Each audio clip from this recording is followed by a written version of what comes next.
my joint up on this bitch. I miss you. 3 times. Yeah.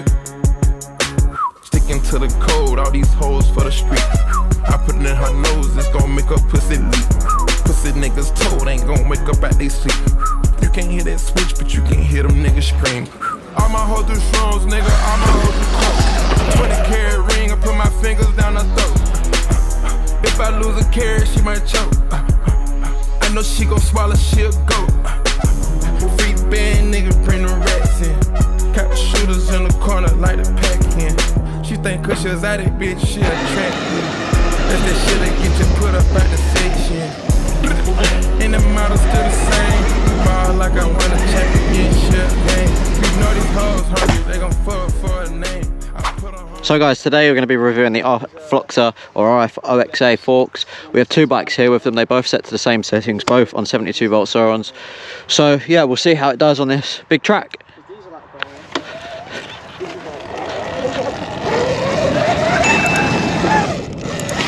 So guys, Will actually has the Rfloxa shock on his as well.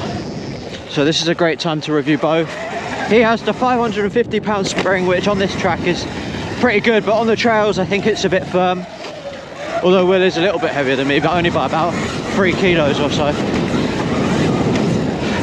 So the forks as well, he has them pretty firm.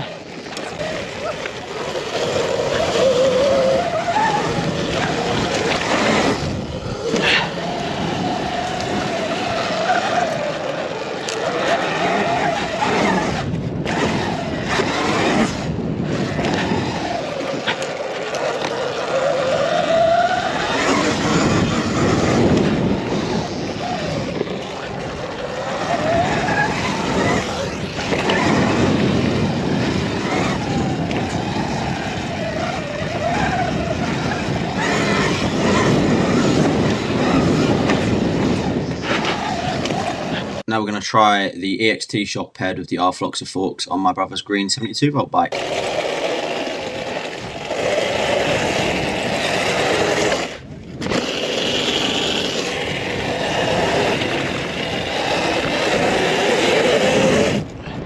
So far what I'm noticing is that the EXT has better small bump compliance. It reacts a bit more to every bump rather than just the big ones. But the forks, yeah, they're both set up the same. Both riders are basically the same weight, so they are very good bikes to compare the forks across the board. What I would say is though that for me, the forks in the current settings are only good for the track. If you try them on a trail, they're a bit firm. They don't bottom out at all. But when we do hit the trails, we're going to have to loosen them up.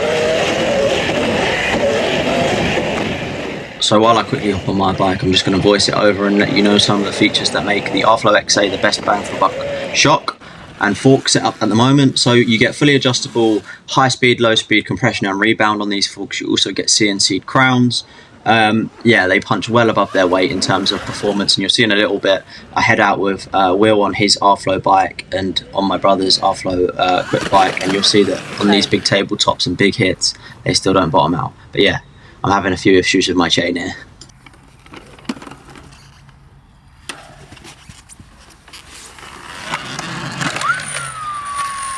Guys, I've had a nightmare. My chain snapped. So I'm gonna hop out on the other lads' bikes.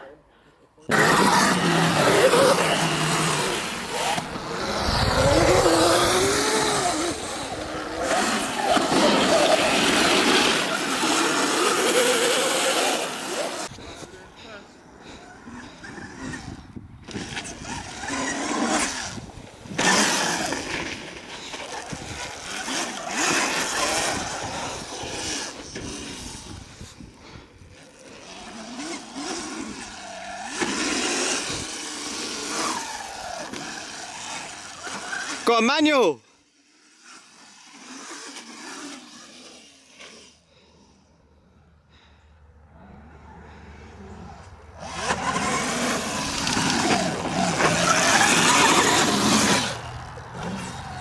we've got a completely flat tyre as well, so he's out of commission. Then my brother's headset on his Surron's come loose. We've got one puncture, no, 2 punctures, a broken headset, loose headset, and yeah, 1 bike's left working. So yeah, James, listen. So yeah. So guys, we are back. It started getting dark, so we had to make the journey back home. Bikes are covered in filth. Now, if you've made it this far, I really do appreciate it. And on that note, I'm going to sign out with my final thoughts on the Rflo XA forks. These are the pro version, the most expensive ones they offer, but they were really phenomenal today on the track. They punched well above their weight. For the price point they're at, the value for money is really high.